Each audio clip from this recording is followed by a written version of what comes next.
Bom, gente, então boa noite às pessoas que estão aqui presentes e também boa noite às pessoas que estão vendo esse vídeo já depois de editado no nosso website do Instituto de Formação Humana. Hoje é domingo 24 de novembro de 2019, né? Estamos aqui na cidade de Olinda e vamos realizar hoje a quarta e última palestra referente a esse conjunto que nós demos o nome de Espiritualidade e Mundo Comum, né? Então, o nosso convidado de hoje, meu colega e meu amigo, professor Sérgio Ricardo Vieira Ramos. Falei certinho? Falou certinho, o nome todo. O nome todo. Né? Então, a forma mais abreviada, Sérgio Ramos, né? O professor Sérgio, ele é professor de filosofia na Universidade Federal de Pernambuco, no Colégio de Aplicação e também no programa de pós-graduação no ensino de filosofia, né? Fica no Cefis. Atua basicamente na filosofia, na área de ética, inclusive sua tese de doutorado foi sobre o pensamento de Paul Ricoeur, uma pequena ética, não é? Uma abordagem sobre a pequena ética em Paul Ricoeur. Paul Ricoeur, né? Doutorou-se pela UFMG em 2008 em filosofia, não é? Então, além de tudo isso, uma pessoa, eu sou suspeito para falar, né? Admiro muito aqui o professor Sérgio, além de toda a sua competência, uma pessoa extremamente doce, gentil, né? Amiga, de fácil trato com todas as pessoas. Ainda não encontrei nenhuma pessoa que não gostasse dele, não é? O pessoal gosta muito dele, não é? E com todos os méritos, né? Além de tudo isso, é uma pessoa que a gente se aproximou bastante também no período de golpe no Brasil, né? Quando derrubada do governo Dilma Rousseff. Então nós, lá na universidade, junto com outros colegas, né, participamos de um momento de resistência, né, aquela situação muito difícil que todos nós atravessamos e continuamos, de um certo modo, a atravessar. E essa é a razão, como vocês já sabem, também da realização desse ciclo de palestras aqui, né? Então, na época, o professor Sérgio desempenhou também um papel de proeminência nesse grupo, né? Inclusive com suas reflexões que depois vieram também a tomar parte num curso que nós organizamos, né, na universidade, o Comitê contra o Fascismo, e ele deu uma aula no curso sobre o golpe referente à geopolítica, né? Apesar, quer dizer, o professor Sérgio Ramos, se você observar o lápis dele, tem uma gama muito grande de áreas que ele tem interesse. Não é uma pessoa assim de uma temática única, que se dedica unicamente a uma temática, não é? Então, estou dizendo isso porque, apesar de vir da área de formação técnica em filosofia, né, também uma militância antiga no campo do movimento espírita, né? Também, inclusive, foi formador de muitas pessoas no campo da tradição espírita, mas também é uma pessoa que transita sobre uma diversidade de temas, entre os quais esse da geopolítica, não é? Então, o enfoque ele vai dar, como todos os demais palestrantes aqui, na forma como ele achar melhor esse tema, né? Que eu acho que ele tem a total maestria para falar. Então, sem mais delongas, Sérgio, muitíssimo obrigado de ter aceito esse convite aí para estar aqui com a gente. Que Faça legal, uso né? do tempo como você quiser. Oba! Boa noite a todos, né? Agradeço imensamente, né, o grupo aqui presente e as pessoas que estão aí na nossa escuta, partilhada. É muito interessante e muito necessário a gente discutir espiritualidade, né? Espiritualidade mundo comum é um tema tão atualíssimo e tão necessário e faz parte da própria dinâmica de nossa existência. Eu vou fazer uma reflexão com vocês, eu vou fazer uma reflexão em 3 momentos e fazendo uma aproximação com a abordagem espírita. Teremos muitos modos de introduzir essa questão da espiritualidade, muitos modos a partir de perspectiva histórica, existencial, uma abordagem mais específica, mas a gente vai fazer um recorte, não é? Em princípio, eu quero fazer uma breve introdução e depois fazer 2 abordagens. Eu gosto de fazer abordagens que têm alguma originalidade, mas vocês vão entender que eu vou entrar no debate relativamente conhecido com essa tentativa de um olhar diferenciado, não é? Para a gente olhar mais ampliado as coisas e por outros enfoques possíveis. Então, assim, eu vou fazer uma introdução em que eu queria falar que a espiritualidade é um fenômeno primitivo e heterodoxo. Depois eu vou fazer uma breve consideração também, todas elas serão breves, não é? Sobre uma primeira parte que seria uma abordagem sistêmica da questão do espiritual e depois uma abordagem sobre solidariedade universal, que eu acredito estar numa perspectiva espírita, mas vocês vão perceber muito mais ampliado, né, do que alguma confissão de fé ou do que uma abordagem a partir de um lugar muito específico, datado e prosélito. Então eu vou tentar fazer algo não prosélito e uma abordagem realmente mais ampliada. E aí eu queria inicialmente falar isso, né? Na nossa concepção, e parece que a história atesta isso, a espiritualidade é um fenômeno primitivo e heterodoxo. Aqui eu queria dizer que primitivo deve ser entendido no sentido de uma experiência originária. Quer dizer, primitivo não como arcaico, antiquado simplesmente, mas no próprio mundo arcaico, no próprio momento de fazimento, em qualquer que seja a perspectiva do fenômeno humano, do despertar para o humano, a gente vai ver espiritualidade.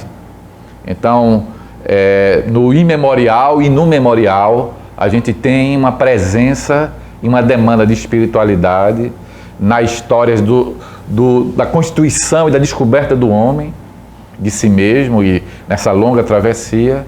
Além disso, também nas próprias configurações iniciais de cultura e posteriormente de civilização. Então, primitivo no sentido de originário significa dizer que espiritualidade é um fenômeno humano. Do mesmo modo que a gente acredita que não é possível pensar no humano sem pensar na sua demanda de conhecer. O homem é um animal que tem necessidade de conhecer, tem uma curiosidade nativa. Do mesmo modo que a gente pensa num fenômeno humano como uma experiência de desejo, na verdade a gente nem tem desejo, a gente mora no desejo, dada a nossa condição de informação, a nossa condição de aprendizes da existência, a nossa condição de finitude, de incompletude, de perpétuo inacabamento. Então a gente está sempre na abertura, e nessa abertura de imanência e de transcendência trafega o sentido do espiritual, numa abordagem de sentimento. Então a gente sempre vai tocar nessa condição humana, nesse fazer-se humano, no sentido do Ludens, no sentido do Faber, no sentido do Locke, no sentido do Sapiens, no sentido do Absconditus, no sentido do Demens. A gente sempre vai encontrar, também originariamente, essa demanda do espiritual. Por isso que eu estou chamando de primitivo, não é? Primitivo como inescapável, primitivo como originário. E heterodoxo, não ortodoxo, porque a espiritualidade não cabe em caixas de humanidade, né? Não tem um algoritmo, não tem uma fórmula, uma equação que consiga definir esse fenômeno de espiritualidade. O nosso enraizamento cultural, geográfico, étnico, etc., o nosso localizar-se histórico configura experiências de espiritualidade absolutamente singulares, que não cabe nenhum tipo de doutrina, que não cabe nenhum tipo de configuração religiosa, de religião. Nesse sentido, a gente até distingue, não é? Religião de espiritualidade. As religiões, na verdade, capturam no bom e no mau sentido, né? No bom sentido, porque a religião é uma espécie de manifestação que termina tendo uma virada institucional e na institucionalidade cria determinadas práticas de controle do espiritual, mas também no sentido de dar vazão, né, para uma manifestação do coletivo do espiritual. Então, religião e espiritualidade não são, nesse sentido, a mesma coisa, mas a religião tenta processar fenômenos de espiritualidade, que acontecem indistintamente, inclusive em práticas não religiosas, porque, repetimos, a espiritualidade é um fenômeno originário. Então, não cabe em religião, não cabe em instituição. A religiosidade que é manifestada na religião tem essa matriz na espiritualidade, ela não dá conta.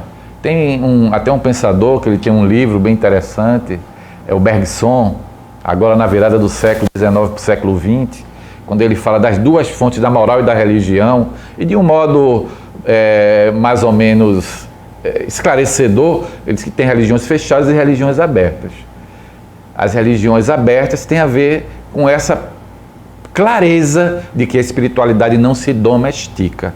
Mas em toda a cultura histórica, em todo o processo humano, a gente vai ter pessoas vivenciando de modo intensivo ou de modo não intensivo, de modo ostensivo e às vezes episódico o fenômeno da espiritualidade. E a gente vai encontrar nominações para tudo isso. Então todos os povos têm os seus profetas com outros nomes. Profeta é um nome grego, né? Em hebraico é Nebim. Para as tradições do Extremo Oriente, a gente vai ouvir falar do xamã, né? Nas tradições dos povos originários, a gente vai falar do pajé. Então, todas as culturas têm aqueles que têm uma clareza maior, que em espiritismo nós chamamos de médiums, não é? Que tem a ver com essa abertura mais intensiva, por várias razões, essa abertura, inclusive, orgânica para o espiritual. Mas em todas as culturas a gente vai encontrar, né, essa manifestação. E aí não caberia a gente fazer essa digressão tão grande, tá certo? Eu vou fazer nesse sentido um recorte. E aí, e por isso que ela é originária e primitiva, primitiva e heterodoxa, caminhando inclusive com a heresia, né? A heresia é sempre aquela resposta aos enquadramentos do espiritual numa configuração de religião que quer ter o controle da palavra definitiva e da palavra originária, né? A religiosidade, a espiritualidade trabalham com uma expressão de abertura, e abertura também para o incognoscível, para o indomesticável. Eu repito e reitero essa afirmação. Então nenhum de nós tem a competência de falar em absoluto e no absoluto da experiência de religiosidade. Mas assim, num recorte que a gente quer tentar chegar no novo espiritualismo e no novo espiritismo, eu também poderia fazer muitas entradas possíveis. Quando surge uma resistência ao acordos entre Roma e o cristianismo, que transforma o cristianismo em cristandade, a gente vai ver ali resistências de espiritualidade, de mística. Então, eu poderia começar, por exemplo, com os gnósticos, não é? Que é uma heresia que não se acreditava heresia e que disputou a hegemonia e, claro, não conseguiu vencer, mas tem uma história até hoje presente. Então, esses movimentos subterrâneos, essas demandas que não estão no centro, mas que estão na periferia, essa representação histórica de como a espiritualidade é muito mais rica do que as nossas doutrinas, do que os nossos enquadramentos, do que as nossas tentativas de controlá-la. Então eu poderia fazer um recorte nessa virada do cristianismo primitivo, originário, vinculado a Jesus, que a cristandade tenta domesticar. E aí determinadas lutas dos cátaros, dos gnósticos para os cátaros, dos movimentos franciscanos místicos no próprio centro dessa tentativa de renovação que o movimento franciscano representa. Então a gente vai sempre observar que em todas as instituições religiosas há um impulso interno, inclusive, e externo, de espiritualidade, dizendo tem mais algo a ser dito, tem mais alguma coisa que precisa ser colocada na mesa, esclarecida e aberta. Então eu posso passar por Jean Hus, antes por John Wycliffe, por Jerônimo de Praga ali no século XV, quando no século XIV para o século XV, quando é um primeiro sopro de um protesto que vai chegar, não é, mais adiante com o protestantismo a partir de Lutero, mas movimentos vinculados a essa tradição protestante, no próprio meio protestante, já a partir do século XVI, figuras como Jacob Boehme, ou então Jacob Boehme, né, que ele, às vezes tem uma variação no segundo nome dele, e ele vem dizer, olha, eu sou religioso, eu faço parte da tradição do cristianismo, mas coisas precisam ser ditas, mais coisas precisam ser ditas, e aí ele vai ter algumas epifanias, e ele vai dizer que o mundo espiritual é dinâmico, e ele vai dizer que existem realidades espirituais, e ele vai falar do Cristo. Ele tem um livro que reflete sobre Jesus. A gente poderia avançar com o Lavater, a gente poderia lembrar de místicos como Emanuel Swedenborg. Emanuel Swedenborg é uma pessoa, né, que a maioria deles trafegam na ciência, conhecem a ciência, lidam com as ciências que agora na modernidade se configuram como ciências de referência, como a matemática, mas eles têm epifanias, porque a gente não escolhe ser médium, a gente não escolhe ser profeta, a gente não escolhe ser xamã. Há uma condição espiritual e uma condição física adequada a isso. E aí, em todos os tipos de experiência religiosa, institucional e não institucional e para-institucional, as coisas vão eclodindo.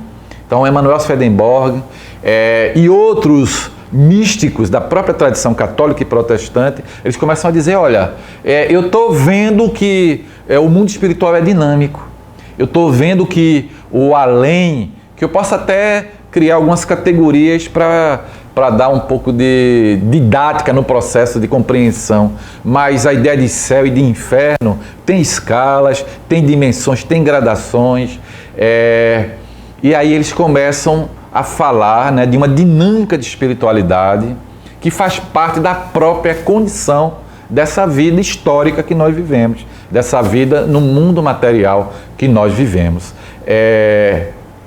A gente vai encontrar isso na própria história da igreja, não é? As grandes místicas, todas elas tinham fenômenos de epifania. A epifania é a visão que a gente tem do mundo espiritual e de figuras espirituais. Naturalmente, se eu tenho uma formação religiosa em que eu categorizo figuras de modo que tem determinadas especificidades, anjos, serafins, espíritos maus, diabos, então eu vou ver e vou experimentar o mundo espiritual de acordo com essa minha tradição, né? Com essa minha visão de mundo. Eu vou tentar transladar. Mas eles, alguns dessas figuras epigonais, dessas figuras de referência, vêm dizer mais sobre isso. Mas todo mundo que experimenta espiritualidade, experimenta essa realidade do post-mortem. E eles veem essas figuras, né, como que eu estou citando aqui agora, particularmente a partir do século XVI, trazer, né, essa realidade da espiritualidade, do mundo espiritual, da condição espiritual na própria condição material. E aí que eu estou começando a querer diferenciar o que está começando a acontecer, não é? Então, e aqui na própria dinâmica cultural, figuras como Mesmer, que vem falar do magnetismo animal,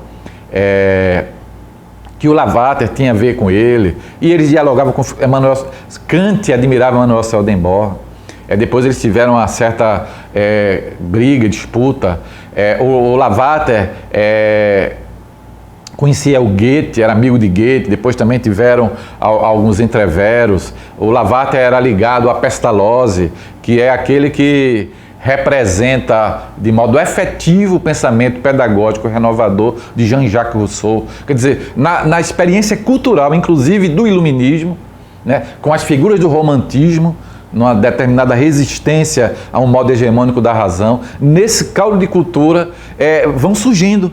Eu estou falando aqui, inclusive, do mundo ocidental, não cabe, não dá para a gente falar do mundo oriental também e das tradições dos povos originários das Américas, da África, que também caberia em outro momento para isso, mas a gente tem que tentar dar, né, um certo tempo na nossa reflexão e um certo recorte.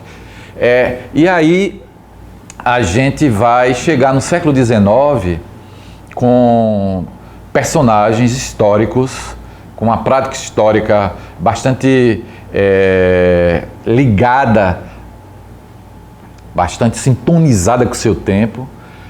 E nos Estados Unidos e na Inglaterra e na Europa, a gente vai ver pessoas continuando essa nova tradição de um espiritualismo que tenta refletir, além da nossa tradição histórica de espiritualidade ligada a religiões institucionais, uma visão mais ampliada, que não estava cabendo no controle da espiritualidade, que infelizmente, via de regra, as institucionalizações da religiosidade terminam por desenvolver. Então, no século XIX, personagens como Andrew Jackson Davis, né? Andrew Jackson Davis é uma figura impressionante. Ele era médium, ele seria profeta no tempo de Abraão e na cultura hebraica, ele seria um xamã se ele tivesse nascido ali na China, no Japão, na Índia, na Coreia, não é? Mas ele nasceu nos Estados Unidos, num caldo de cultura ligado a um novo modelo, né, de desenvolvimento econômico, a uma lógica de sociedade, a uma tradição de sociedade anglo-saxônica, e aí ele traz, nessa experiência do espiritual, elementos da cultura em que ele está vivendo. Então, Andrew Jackson Davis também teve epifanias, e aí ele começou a ver, isso no século XIX, como o mundo espiritual funcionava, como aquele acontecia. Ele não acontecia num para-além, ele não acontecia num extra-normal, ele era normal. O mundo espiritual, ele é normal. Nós estamos mergulhados num mundo espiritual, nós estamos mergulhados numa espiritualidade, da qual e em a qual nós também somos integrantes dela. Então ele começou a ver, como Emmanuel Swedenborg, realidades espirituais. E é interessante, na tradição dessas pessoas, desde Jacob, eles veem um pouco como funciona o universo. E o universo tem os elementos materiais e espirituais. É claro que os elementos materiais começam a ser vistos, inclusive na tradição da ciência, em outras perspectivas, porque a gente agora começa a falar mais detidamente em fluido, embora a gente supere a definição de fluido, mas a gente fala em vibração, e hoje a gente fala de energia. Hoje a gente trabalha nas nomenclaturas da energia. Então, energia é a matéria, energia é o que eu não vejo como matéria. Na verdade, nem existe mais uma coisa chamada matéria, né? Porque matéria é energia coagulada, matéria é um tipo de processamento de estágio vibratório de energia. Mas a gente sabe pela física que a gente nem tem mais como localizar onde está essa partícula, porque tem inclusive aquela dificuldade de partícula e localização e velocidade. Então, nesse mundo que a gente está revendo, ou vendo melhor, não é nem revendo, né? Vendo melhor, essas figuras vão surgindo. Então, Andrew Jackson Davis, por exemplo, ele teve uma visão num dia muito interessante, em 1948, em abril, quando disse, olha, está sendo iniciado nesse momento. Ele o viu, ele teve uma experiência de clarividência, ele teve uma experiência de deslocamento do corpo material. Então ele teve uma ampliação do olhar. No mundo oriental, ele viu com o terceiro olho, né? A gente tem vários modos de dizer de experiências extrasensoriais. Quando eu digo extrasensorial, eu estou falando de 5 sentidos. Mas hoje a gente fala no próprio corpo muito mais do que esses 5 sentidos, 16, 17 sentidos. Então, nós temos muitos sentidos que a gente não percebia, não utilizava, não tinha clareza. Então, eu estou falando também que não é extrasensorial, na verdade é de uma outra sensorialidade. Tudo isso eu estou falando para dizer o seguinte, a realidade espiritual, ela é natural. Então, o que está começando a acontecer a partir do século XVI é uma naturalização da realidade espiritual. Agora, novamente, é bom deixar claro o que eu estou chamando de naturalização. Naturalização não é normalização. Naturalização não é a gente tornar natural algo que precisa ser criticado, porque tudo é construído culturalmente. Eu não estou falando disso. Estou dizendo que a realidade espiritual é uma realidade comum. É uma realidade cotidiana, é uma realidade primitiva naquela minha fala inicial. Quer dizer, que faz parte do meu modo de ser, do meu modo de estar no mundo. Eu estou interagindo com camadas de realidade. E essas camadas não são coisas além da realidade, são a própria realidade que eu não tinha como lidar direito com ela, por controles históricos, sociais, políticos e econômicos, por exemplo, e outros tipos de controle, né, que a gente se impõe no curso da nossa história. Então, o Andrew Jackson Davis, por exemplo, dos Estados Unidos, ele vai ser uma espécie de precursor, né, desse novo espiritualismo que está surgindo a partir do século XIX.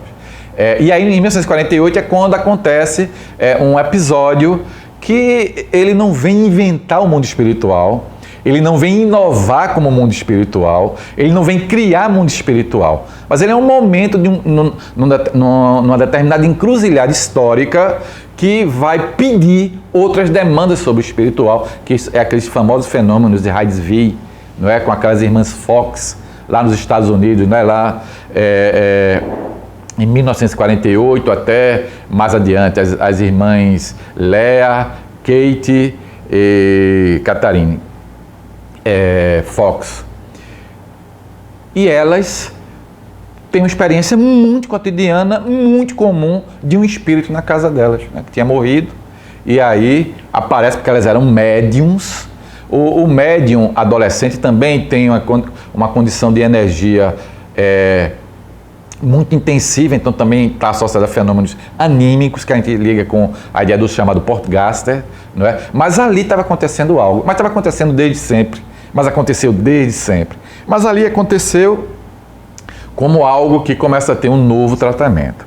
E aí o chamado espiritismo surge no bojo dessa perspectiva, dessa nova situação histórica, né? Uma tradição de iluminismo, mas uma tradição de iluminismo que tenta dizer que o invisível não faz sentido. O próprio Kant rompe com Emanuel Swedenborg, porque ele vai trabalhar na sua epistemologia a ideia de que eu só posso falar daquilo que é fenômeno, e o fenômeno tem a ver com uma experiência empírica, que na visão dele, naquela circunstância, tem a ver com experiência factual de dados muito objetivos. Então, uma espécie de ruptura conceitual, mas que nessa conjuntura de iluminismo, nessa conjuntura de positivismo e até um pouco nessa tradição de uma metodologia ligada a essa área, né, o mundo espiritual também começa a ser visto como algo e como dado que a gente pode atestar.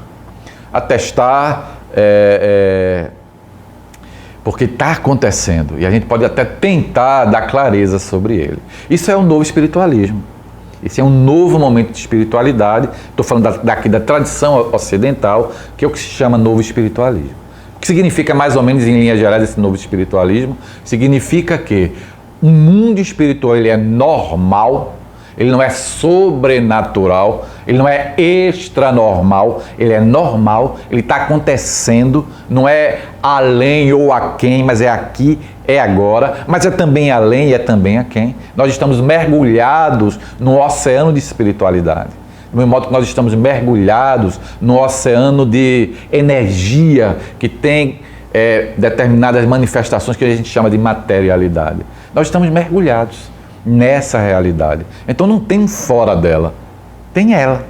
E esse movimento vem dizer isso, que ele é muito dinâmico, que ele está acontecendo, não é? E que os espíritos também vivenciam a realidade muito dinâmica que está acontecendo, não de modo estático, né? Numa espécie de céu sem acontecimento, numa espécie de inferno com acontecimentos atrozes e terríveis e para a eternidade. Está acontecendo realidades ruins e realidades boas aqui junto da gente, diante de nós, em nosso derredor e noutras realidades com camadas vibratórias diferenciadas, que a gente sabe que é um dado comum hoje na própria demanda da ciência, e está acontecendo.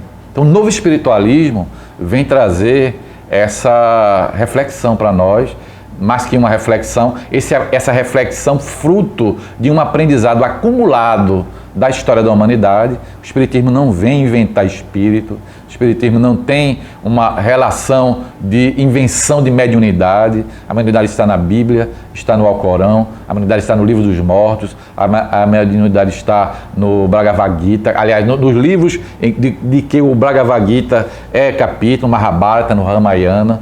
Por quê? Porque a espiritualidade é um fenômeno da condição da situação humana, com outros nomes, com outras tipologias. A gente vai encontrar isso em todas as práticas culturais.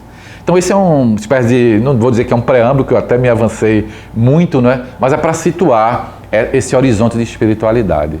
E aí eu queria dizer duas coisas especificamente, não é? Não que é especificamente espírita, mas que faz parte dessa incursão na realidade espiritual que a gente aprende, mas que está presente lá, noutras experiências de espiritualidade, que é a questão da visão sistêmica do universo. O Espiritismo, ele vem dizer que está tudo relacionado. Isso a gente aprendeu com aquele cacique Seattle, né? Lembra aquela carta maravilhosa, né, que a gente sempre usa no debate ecológico? Está tudo relacionado, está tudo conectado. A física hoje, dos anos 60 do século passado para cá, trabalha com causalidade não local, né? Com ordens implícitas. Quer dizer, tem uma causalidade local, que é a causalidade da bola de bilhar, e tem a causalidade não local. Eu afeto algo que está muito distante de mim. Porque nós estamos imersos no oceano de energia, no oceano de vibração. Então, nós nos afetamos mutuamente. Então, essa dinâmica, essa visão sistêmica tem a ver com a ordenação das coisas. Se eu falo numa linguagem mais arcaica, reino mineral, reino vegetal, reino animal, reino hominal, reino angelical, o Espiritismo vai dizer que coisa interessante, mas tudo isso está conectado. Há um entrelaçamento, há uma dinâmica processual nesses reinos. Quer dizer, em mim há mineral, em mim há vegetal, em mim há animal, em mim há hominal e em mim há angelical. Todos nós estamos nesse curso, né, nesse telos de realização de potencialidades do espírito. Desde a ideia de princípio espiritual, presente em todas as formas vivas, até a ideia de clareza de espírito que todos nós desenvolvemos. Há uma articulação de todas as coisas com todas as coisas. Isso tem implicações muito importantes em tudo, né? O homem da Idade Média tinha dificuldades em lidar com minerais, porque o homem se via como um ser muito à parte da criação, como um ser que se destacava dos outros seres da criação. Ele surge no último dia, ele vai ser o senhor das outras criaturas, mas é um senhor no sentido de diferente. O homem tem um sangue azul e todos os outros seres não têm sangue ou têm um sangue vermelho, por exemplo. Não existe isso na visão espírita. Todos nós fazemos parte de uma trama, de uma cadeia de conexões, matéria, espírito. Estou usando a palavra matéria, mas poderia dizer melhor energia, espírito, ostensiva e permanente. Nós estamos conectados com todas as coisas. Então, essa visão sistêmica coloca aí uma coisa muito importante, não há exclusão de nada. Todas as coisas estão incluídas num processo em que há um transcurso que respeita leis da natureza, leis da vida, e num transcurso que é resistente a ela, mas que vai naturalmente se entronizar novamente com ela. por isso que Emanuel Swedenborg, é por isso que Andrew Jackson Davis fala em harmonia, filosofia harmônica. Aqui eu estou usando harmonia no sentido de sistêmico, né? Não estou dizendo que não há luta, né? Não há luta na natureza, não há dialética na natureza, não há luta de classes, eu não estou discutindo isso. Estou dizendo que todas as coisas, elas se afetam, elas estão envolvidas umas com as outras. Se vocês me perguntaram a definição do ser humano, eu diria que nós somos uma trama de laços. Eu me vejo como uma trama de laços, laços históricos, laços existenciais, laços libidinais, não é? Laços ecológicos. Eu sou natureza. Eu estou e sou natureza. Então o meu cachorrinho e aquela árvore, elas fazem parte dessa condição de todas as coisas se afetando positivamente e às vezes negativamente, mas se afetando mutuamente num processo de, vamos dizer assim, iluminação, né? Que seria o processo do espírito, do princípio espiritual, na sua experiência de inconsciência em outros reinos da natureza, ao seu processo de consciência, que gera uma experiência ilusória de ego, né? Que é aquela crítica que a tradição oriental vai fazer, o princípio de individuação, que vai sendo superado com uma integração, né? Que a gente vai buscar nas culturas orientais. Então eu saio do inconsciente para o consciente e do consciente para o superconsciente, quer dizer, para o integrado, para o envolvido. Não é integrado no sentido de indiferenciação do inconsciente, mas é integrado no sentido de compartilhamento de todas as coisas e de participação em todas as coisas. Então eu saio daquela situação de centelha divina para uma luz que brilha tanto quanto o sol. Então é uma visão, né, que a gente vai encontrar em muitas tradições e que a experiência que os médiums que participam da organização dos livros são codificados por Allan Kardec, que eram meninas. Não é tão interessante isso, não eram meninas. As irmãs Baudin, a Ruth Céline Jaffé, a Alice Carlotte, são meninas. A mais velha tinha 21 anos. E elas vão ali receber, estou falando inicialmente, né? Nessa compilação inicial daquilo que a gente chama o Livro dos Espíritos. Antes de Darwin, né, essa evolução das espécies já está presente ali, né, em 1857. A origem das espécies é de 1859. Então já está presente ali. Kardec não inventou nada. Ele dá vazão, ele permite, através de um método, né, a organização dessa universalidade de lições que os espíritos, que somos nós vamos trazendo, que no outro contexto seriam revelações. Não é revelações. Mas, na verdade, são declarações de experiência vivida. Né, no modo de condição espiritual.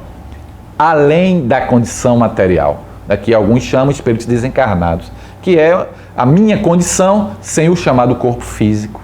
Então, assim, não tem uma diferença. Antes eu não estava aqui, existe uma vida antes do berço e além túmulo. E essa vida é um fluxo permanente. Essa vida tem uma continuidade. Não é uma ideia de quebra que está presente aí.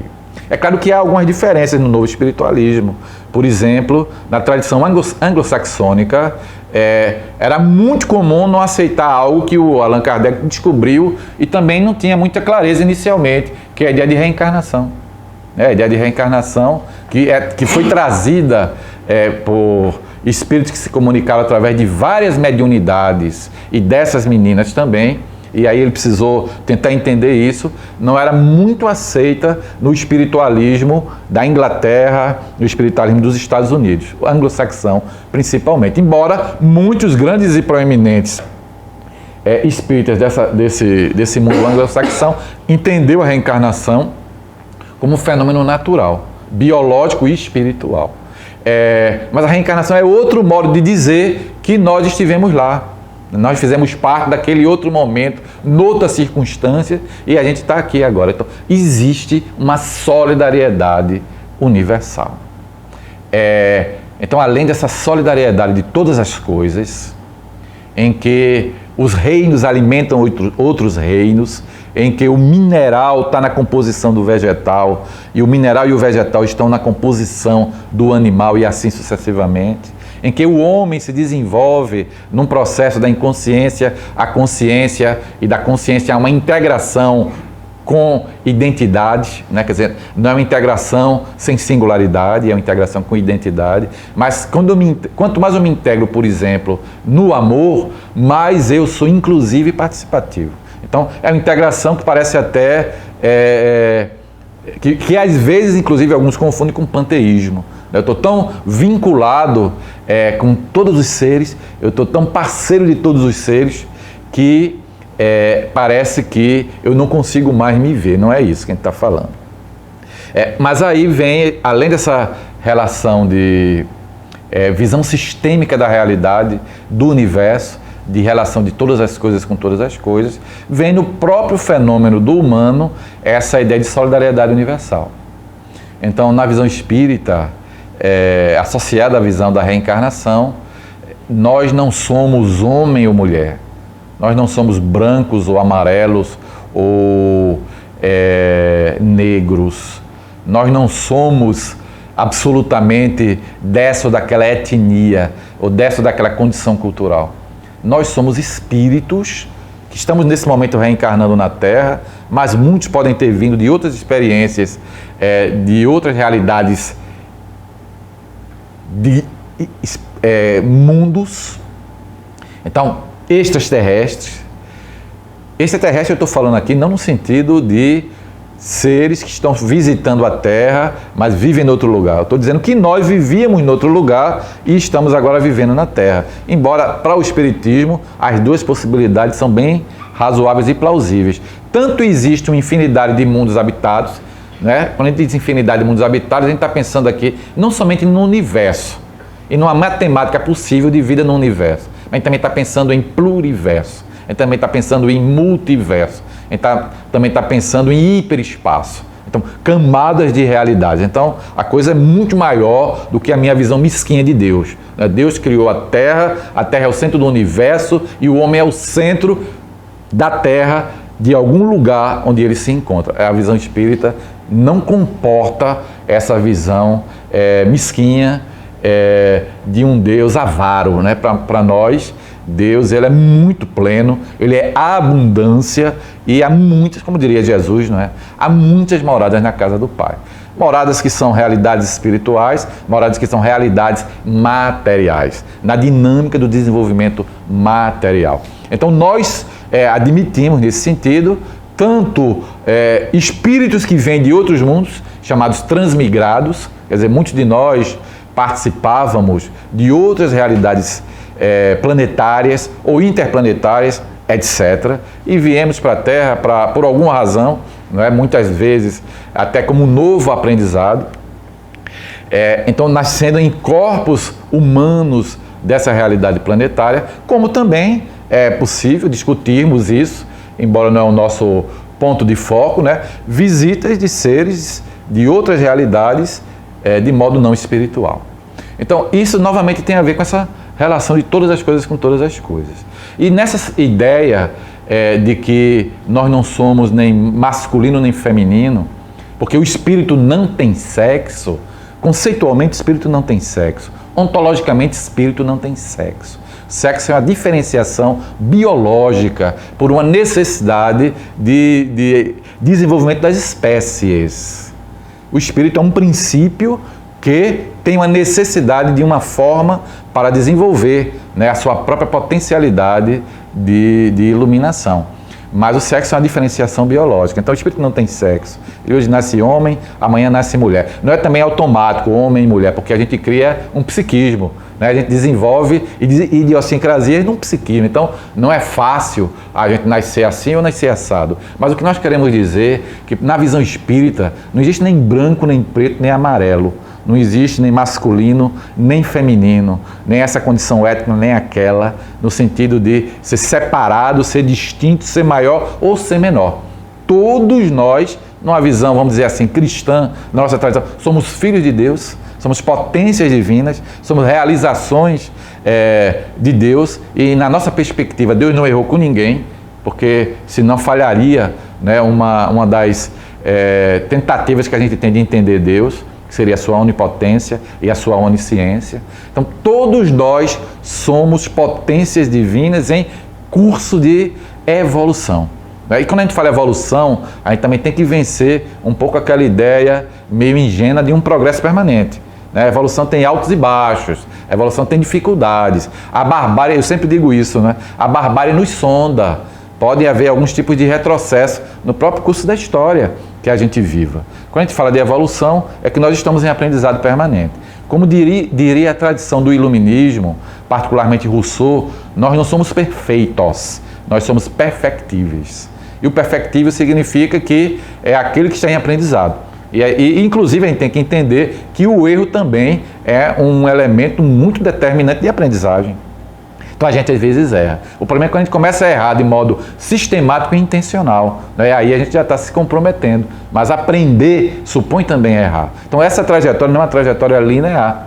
É uma trajetória que tem as suas dificuldades, que tem as suas exigências, que tem às vezes os seus recursos, mas a gente está sempre olhando o ser humano numa perspectiva de inclusão. Isso tem muito a ver com o cristianismo. Não necessariamente o cristianismo da cristandade, mas o cristianismo primitivo, o originário, o de Jesus. Para nós prostitutas, como Jesus diria, são seres humanos. Para nós ladrões, são seres humanos. Para nós andrajosos, são seres humanos. Quer dizer, Jesus nos ensinou o tempo inteiro de que todo mundo, sobretudo os excluídos, são gente, são seres humanos. Fazem parte da economia de Deus, não podem ser colocados à margem, não é, dos processos humanos. Então Jesus sempre vai falar das viúvas e dos órfãos e vai estar sempre junto dos oprimidos. O próprio anúncio que ele faz lá na sinagoga de Nazaré, a gente vai encontrar em Mateus, né, quando ele diz que o Espírito de Deus está sobre ele, e ele me ungiu para que eu trouxesse a libertação, para que eu trouxesse a libertação dos oprimidos, a liberação dos cativos, para que eu curasse os cegos. Quando ele diz isso, ele está dizendo que, para nós, e o nosso entendimento é que todo mundo pode, deve e compartilha do que uma tradição teológica vai dizer da glória de Deus. Todos nós somos candidatos. E na visão espírita, ninguém se perderá. Agora, nós colhemos o que plantamos, alguns chegam depois.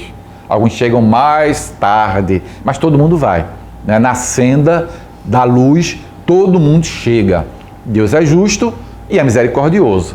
Cada um colhe o que planta, mas todo mundo vai ter oportunidade. Nós não vamos ser excluídos. Para nós não há um lugar amaldiçoado por Deus, porque toda obra divina é uma obra santa, é uma obra de bênçãos. Então somos nós que amaldiçoamos, mas a maldição criatural não é maior do que a ordem não criatural. Quer dizer, toda maldição é provisória, toda maldição é transitória, toda maldição é passageira. Existem lugares infernais no mundo espiritual? Existem. Dante visitou e viu lugares infernais? Viu. Santa Teresa, Santa Catarina de Médicis, ela viu, de Siena, ela viu lugares purgatoriais? Viu. Há lugares infernais, há lugares purgatoriais e há lugares celestiais. Os lugares infernais, os lugares purgatoriais são transitórios, porque Deus é luz, como está lá em João, como está lá nas epístolas de João, como está lá sendo repetido no Novo Testamento. Deus é luz. Então a gente coloca a sombra na luz, mas a sombra não tem mais força do que a luz. E aí o que é que acontece? A sombra é superada pela luz. Eu estou falando espiritualmente. Então todo mundo que mergulhou na sombra, o que ajuda que aconteça a sombra, na visão espírita, um dia vai reencontrar ou encontrar a luz, vai ser incluído na luz. Então há uma ideia aí de solidariedade universal, de todas as criaturas. Bem, existem espíritas preconceituosos? Existem. Existem espíritas classistas? Existem. Existem espíritas que participam de determinadas culturas, que hoje em dia a gente chama assim cultura de ódio? Existe. Por quê? Porque todos nós, como aprendizes, temos as nossas dificuldades. E nós trazemos uma história pregressa. Lembra que eu falei que, na nossa visão, nós somos uma trama de laços? Então, tem laços que a gente transforma em nó. E não é fácil desfazer um nó.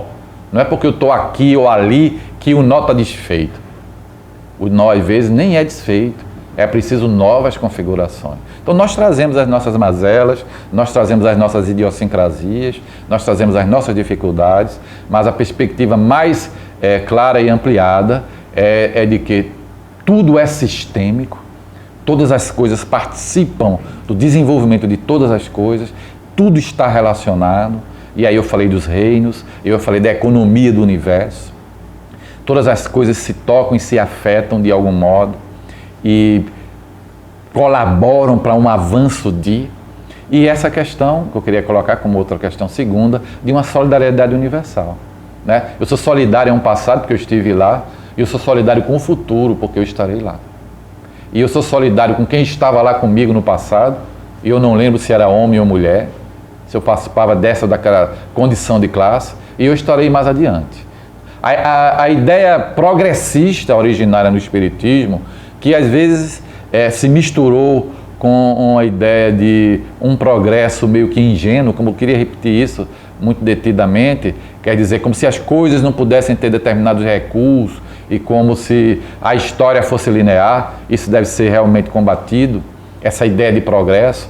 Nós temos que diuturnamente lutar por uma realidade melhor, mas a nossa visão é uma visão progressiva no sentido de que é incoercível, né, o processo de maturidade espiritual. E aí veja, alguém pode dizer aqui, bem, a Terra parece que está dando decepção, né? A Terra parece que está tendo alguns recuos em várias latitudes, em muitas latitudes, recuos que nos deixam às vezes atônitos e alguns até apavorados. E nós vamos dizer, claro, a gente pode observar a história e isso acontece, mas nós estamos num curso da luz. Então, na própria tradição espírita, há um reconhecimento de que às vezes não deu certo, né? A minha situação no desenvolvimento no orbe.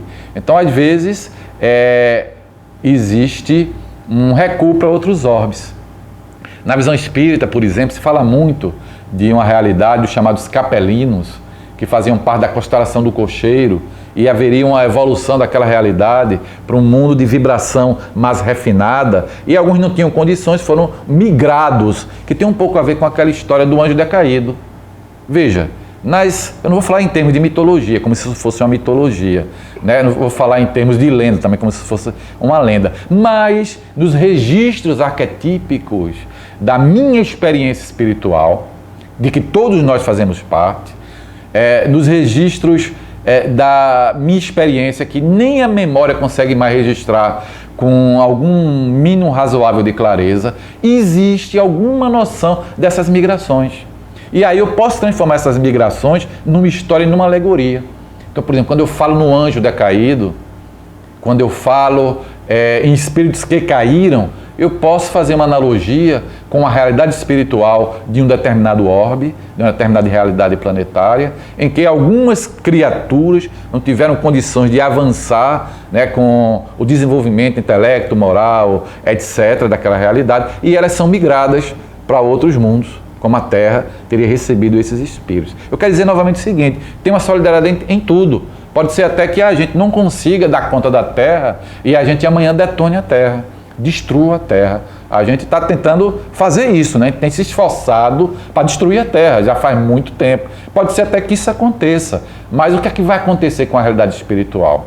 Ela vai continuar o seu curso. É uma pena que a gente possa vir a estragar esse extraordinário mundo, né, que para nós, na visão espírita, é um hospital, mas é também uma escola, né, é também um lugar de aprendizagem. Esse mundo maravilhoso, a gente pode estragá-lo, mas a gente vai continuar em mundos melhores ou em mundos piores, de acordo com a nossa condição espiritual.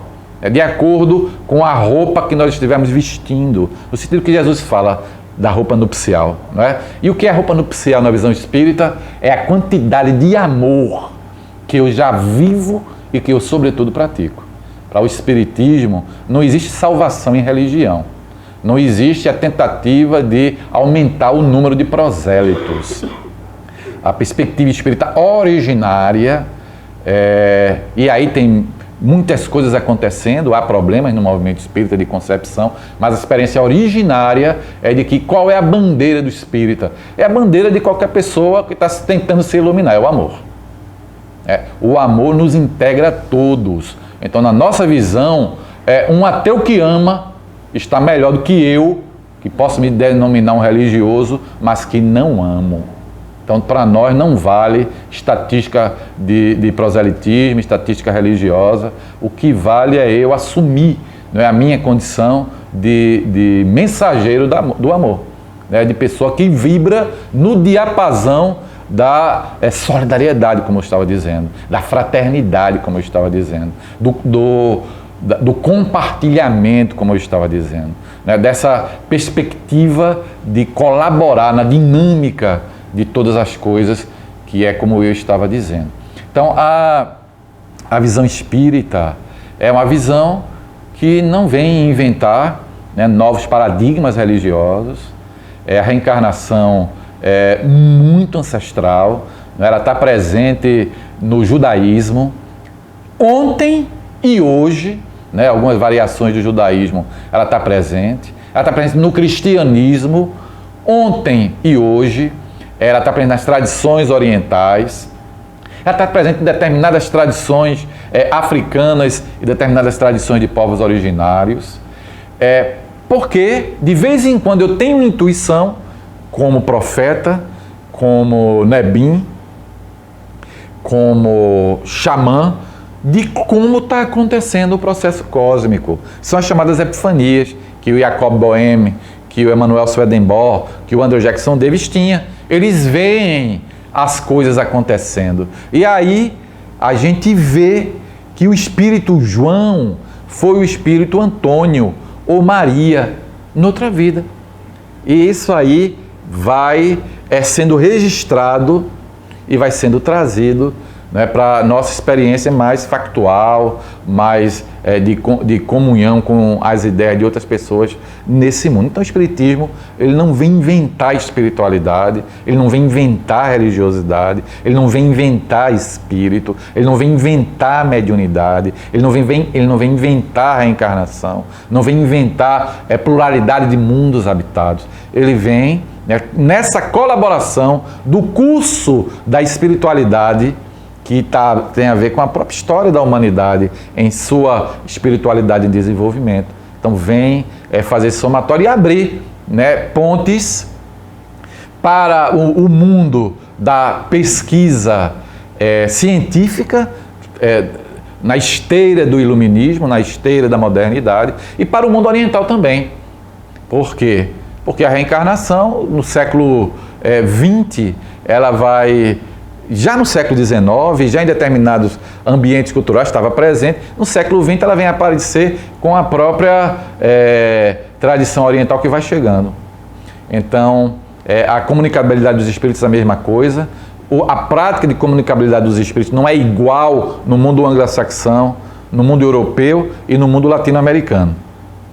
Por quê? Porque as culturas traduzem de determinado jeito. Na visão, por exemplo, do espiritismo nessas latitudes sul, não é? Nesses países do sul, é uma visão de que mediunidade ela é algo que está ligada à gratuidade, né? O médium é alguém que doa de sua condição de intermediário sem perspectiva monetária. Mas na tradição anglo-saxã existe uma experiência profissional de mediunidade. E a gente não vai aqui discutir o mérito disso, porque as pessoas, né, naquela realidade cultural, naquela realidade histórica, têm um modo mais pragmático, menos pragmático, mais romântico, menos romântico, de viver espiritualidade. Mas em todas as culturas a gente vai encontrar aquilo que o Espiritismo vai tentar sistematizar. Então, doravante, o que nós queremos dizer é que o mundo espiritual é o mundo normal. É normal no sentido de natural. Natural no sentido de eu estou nele. Ele não está mais ali ou menos aqui. Ele está aqui. Ele está acontecendo agora. E os espíritos somos nós, sem esse corpo material. Somos nós enquanto nós próprios. Quer dizer, A gente não falece, a gente não morre, a gente não desencarna e fica melhor do que é, nem pior do que é. A gente fica tal qual a gente é, porque não há uma descontinuidade. Se eu tenho problemas de caráter, eu vou continuar tendo problemas de caráter. Se eu tenho problemas de desenvolvimento nessa ou naquela área, eu terei ainda. Se eu tenho desenvolvimentos legais nisso ou naquilo, eu terei. Do outro lado dessa vida, na outra vida, eu vou continuar sendo o mesmo. Só que em outras condições de temperatura e de pressão e de vibração. Então, na visão espírita, espiritualidade está acontecendo. Espiritualidade não vai acontecer. Está acontecendo de um modo claro, de um modo consciente, de um modo inteiro, integral, não integral, mas ela está acontecendo. Eu posso estar sufocando a espiritualidade que eu sou, eu posso estar dando vazão a determinadas esferas e áreas da espiritualidade que eu sou, eu posso estar investindo ou não na espiritualidade que eu sou. Eu só não posso escapar da minha condição de espiritualidade. Eu estou vivendo essa vida espiritualmente, né, numa gradação melhor ou pior para a expansão do espírito que eu sou. Então a visão espírita vem trazer um pouco isso, né, vem se somar nessa tradição histórica, existencial, da trajetória do humano na Terra e da trajetória do humano enquanto espírito na realidade planetária e na realidade universal. Então eu queria trazer essa visão que tem várias possibilidades, né, de reflexão em torno dela, mas com esses 3 registros, tá certo? E aí a gente pode, né, agora trabalhar algumas dinâmicas, né? O primeiro registro foi sobre, na nossa introdução, né, foi sobre a questão da espiritualidade. Nós não inventamos espiritualidade. O segundo registro é esse da visão sistêmica, de tudo estar relacionado, né, que a gente vai buscar em outras tradições, e a visão espírita vai mostrar isso para a gente. E a outra perspectiva é a da solidariedade universal. Ninguém se perderá, ninguém vai escapar. Todo mundo vai ser salvo na visão espírita, todos seremos salvos. Mas ninguém fique assim, agora eu estou liberado para fazer o que eu quero. Não, eu estou salvo porque Deus é bom e justo. Ele não me escolheu para eu me danar, Ele não me escolheu para eu me dar mal, tá certo? Ele não me fez para eu quebrar a cara, não é? Eu sou expansão e extensão de um projeto de Deus. Então eu estou salvo desde sempre, mas eu preciso construir, né, um caminho, né, de realizar em plenitude a minha condição. Então, se eu atraso, se eu entro num atalho, se eu me desvio de uma trajetória, e a trajetória é plural, tá? Mas de uma trajetória nessa senda da luz, nesse caminho da luz, vai ser ruim para mim e para quem me ama. Então, assim, eu preciso me engajar, me esforçar, né, entrar nesse esforço de emancipação, de liberação, de plenitude, né, que eu sou. Mas a visão espírita é de todo mundo que entrou no projeto, na ordem criatural, faz parte da realização da misericórdia, da bondade, da grandiosidade de um plano divino. E aí, o nome que a gente quiser dar, Deus a gente dá, porque a gente vai respeitar todas as trajetórias de espiritualidade que a gente reconhece, não é? Então, inicialmente era isso que eu queria dizer. Não sei se passei muito assim de 1 hora, deu 1 hora mais ou menos? Como é que tá? Ia dar daqui a 30 segundos. 30 segundos, pronto. Mas aí vamos deixar por aí, a gente avança, não é, em outras questões. É um recorte que eu quis dar, não é, para a nossa reflexão, mas a gente pode trabalhar qualquer questão, não é, que eu puder colaborar relativamente a essa reflexão espírita sobre espiritualidade, tá? Valeu, minha gente. Obrigado.